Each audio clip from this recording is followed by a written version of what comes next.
Hello everyone. Today in this session I'm going to talk about the first unit of MMPM-2,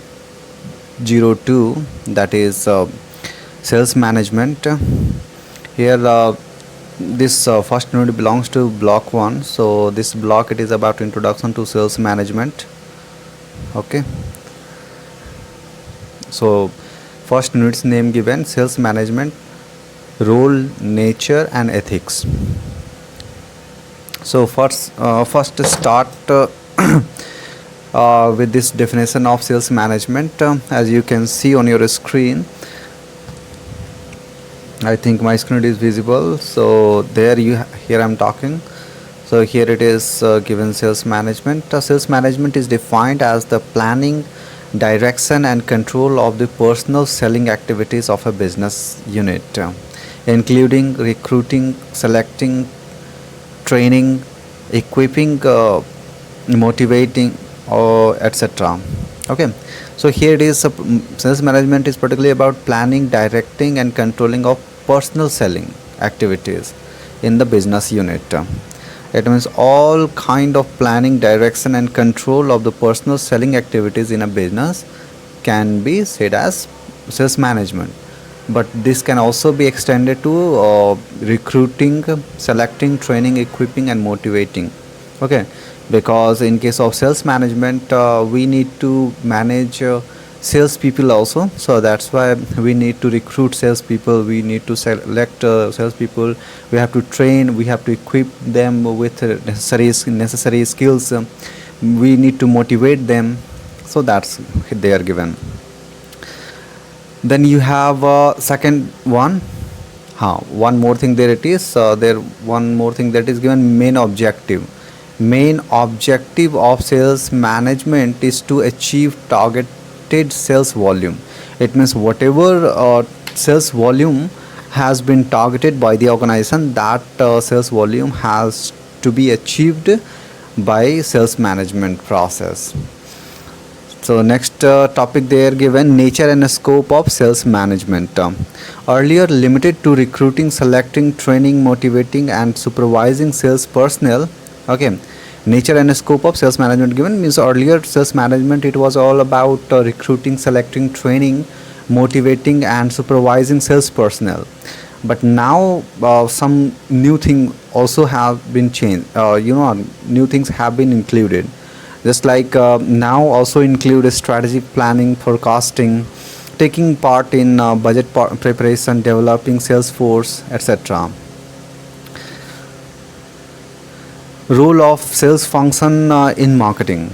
What they're given: role of sales function in marketing. So what are roles of sales function in marketing? So product focus and producer centered. So what given: product focus, and sales function, that is a product focus and producer centered. It means sales, it is all about a particular product, means you need to sell the product, and it is producer centered. It means whatever the producer is producing, that needs to be sold. Okay, it is not in accordance with the demand. So it is all about that how much the producer is producing, according to that selling has to be made in case of sales management. Okay, so that's the role of sales function, you can say.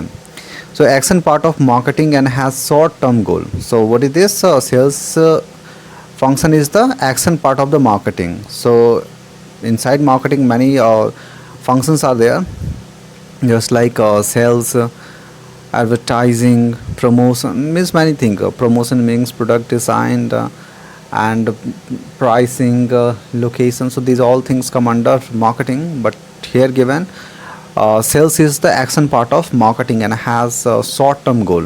So what is this? This is the short term goal of marketing, to maximize profit. Okay, this is the nature, that it should be to maximize the profit. This is the third one. The fourth one given: selling primarily revolves around the interest and needs of the manufacturer. So it means selling primarily revolves around the interest and needs of the manufacturer. Means whatever the manufacturer manufacture, so those things needs to be sold out in the market. So that's here given. Selling, it is primarily it particularly revolves around the interest and needs of the manufacturer. Then you have, it is concerned with techniques of getting the customers to exchange their cash for products. What is given? It is concerned with techniques of getting the customers to exchange their cash for products. So that there it is given, it is concerned with the techniques of getting the customers to exchange their cash for products. It means it is all about customers are going to give cash to the seller, and the seller will give the product to the customers. Then you have formulation of sales strategy steps. What are different steps? The first steps of sales strategy that is given in the formulation of sales strategy, the first step that is given, assessment. There you have assessment of the competitive situation and the corporate goals. What that is? Assessment of the competitive situation and the corporate goals. Second, there it is, define sales objective in terms, you see, assessment of competitive situation and corporate goals. And then the second the step that is given, define sales objectives. What are the sales objectives? Third, there it is, design sales strategy by deciding upon. So now there, first it is to assess the competitive situation and the corporate goals. Second, there it is about define sales objectives. Third, it is about design sales strategy. So here, design sales strategy means deciding upon, just like type of sales. What means designing sales strategy means the types of sales effort required. So types of sales personnel required, size of the sales force. So here in detail you will get just below. Now you see, first there it was, now assessment of competitive situation. I'm talking here assessment of a competitive situation and corporate goals. So here what we need to do, we need to identify the specific set of common needs and wants the company would like to satisfy. It means what customers needs and wants are there, which company wants to satisfy. So that's what here we do in case of assessment of competitive situation and corporate goals. Then the second one we have, that is defining sales objectives. What the second given? Defining sales objectives. What are sales objectives? So to direct the available resources to their most productive use. Okay, so that's they're given. Defining sales objectives means in which way the available resources should be utilized. So here two ways given. So first way it is qualitative, and the second one it is given quantitative. It means what kind, means what should be the quality of the sales product. Okay, what would be the based on the quality you can say. And in case of quantity, we have quantitative, or that is known as operating results, just like sales volume. That it is means just like we can define the objectives, that what should be the sales volume, or what should be the sales cost. Okay, just like we may want to decrease the sales cost and increase sales volume, so that it may be the sales objectives. So those things we define here. After assessment and the defining sales objective, then we have design sales strategy. So to design sales strategy, the first thing that we need to consider is the types of sales force required. So what kind of sales force required? So now first here there given determinants. So there you have determinants. So product characteristics means the kind of sales force we need. So that depends on the product characteristics, means what kind of products we need to sell. And for example, if the product it is technically complex, then in that case we need technical experts to sell the products. And if products are not complicated, then in that case we do not need technical experts to sell those products. Customer characteristics means what kind of customers are there. So on the basis of that also we need to decide that what kind of sales force required. Then you have third one, that is corporate market policy. Corporate market policy meaning what is the corporate market policy regarding the product, sales and source of the product. This one is the first sales strategy. Second, it is sales strategy, it is the determinants of the size of the sales force. So what it should be the size of the sales force. Okay, so so how many ways are there? So now you see the first that is given incremental method. So second that is given workload method. Third one it is sales potential method. So determinants of the size force. Now before the first one I talked about the type of the sales force, means what kind of sales force required according to the characteristic and the product characteristic, customer characteristic, or the corporate marketing policy. Now in this case we need to consider about the determinants of the size, means so how many sales force we need. So that can be decided by incremental method, in which we try to increase the number of sales people step by step according to the need. Second B number there will be given there according to the workload method. It means what is the workload and how much it is the workload. So on the basis of that we decide the size of the sales force. Then C, you have sales potential method. In case of sales potential method, where here we talk about the future potential of the sale. It means according to the whatever it is the requirement of people in the future for selling products. So that should be considered in case of sales potential method. Now third one there it is given territory design. Okay, so in third design sales strategy that is given territory design, means it is based on the geographical, sales potential, servicing requirements, workload. Okay, these are the bases. On the basis of geographic, geographic we can design the sales strategy. We can design how sales force, or you can say workforce, will be distributed throughout the geographic region. Then you have their sales potential. According to the sales potential also we can distribute salesmen in a particular region. Then you have service requirements, means according to, on the basis of how much servicing is required for the product. On the basis of that also we can distribute sales people. And also on the basis of workload we can distribute salesman in a particular territory or in a particular region. Then you have fourth that is given managing channels. They're given managing channel support and coordination.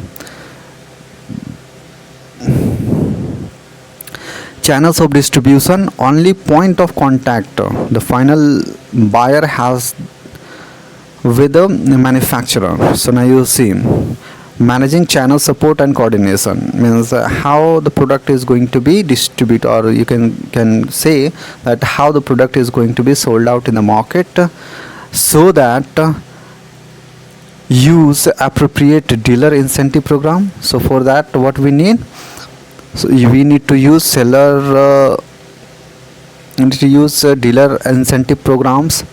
Then we can also use measures to ensure dealer loyalty. Okay, these are different ways to manage channels.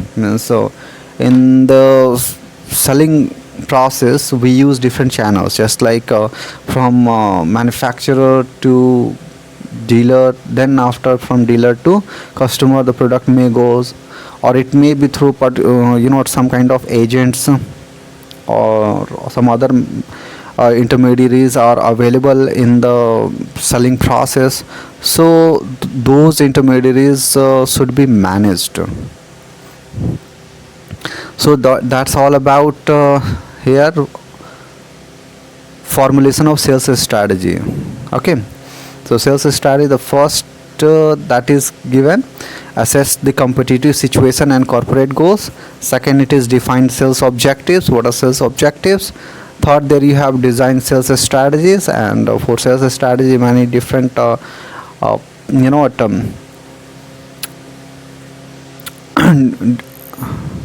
basis can be just like according to the types of sales force required, we can design sales strategy, or on the basis of the determinants of the size of the sales force we can design sales strategy, or it may be on the basis of territory design we can design sales strategy, or how we manage channels, support and coordination, we can on the basis of that also we can design sales strategies. These are the ways through which we can design sales strategy. Then you have managing ethics in sales environment.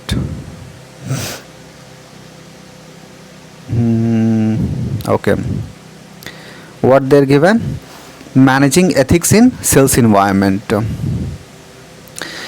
So what is this ethics? First, ethics describes the moral conduct of behavior. It means it describes the moral conduct. If we do anything, or if we behave morally, it means that it comes under ethics. Okay, so business ethics is the study of how business persons behave when confronted with situation with moral consequences. Okay, in business environment, or you can say in business settings, we come across many different kinds of situations with moral consequences. So in those moral consequences, how we behave. Okay, if we behave morally or in accordance with the moral values, then that it is the ethical behavior. So sales management ethics, it is a part of business ethics. Sales management ethics, it is a part of business ethics.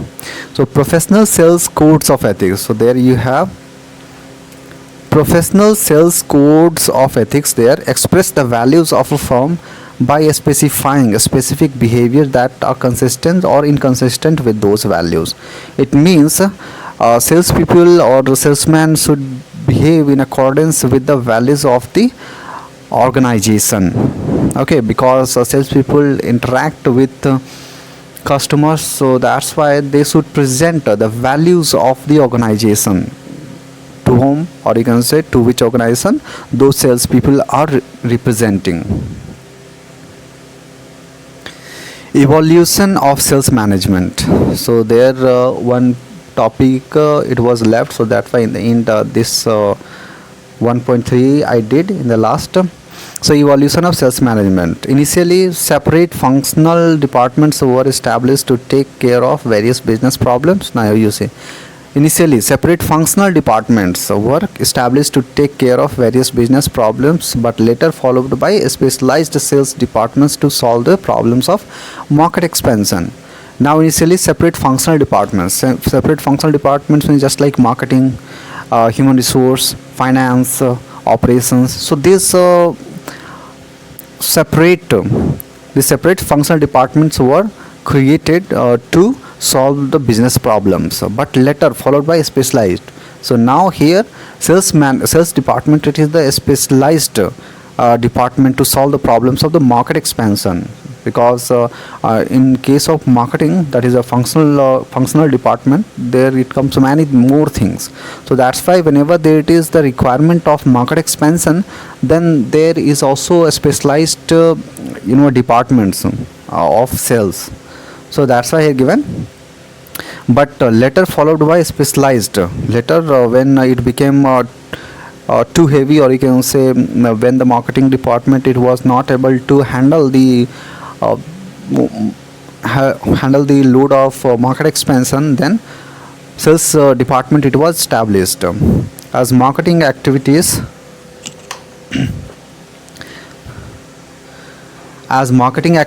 grew in importance.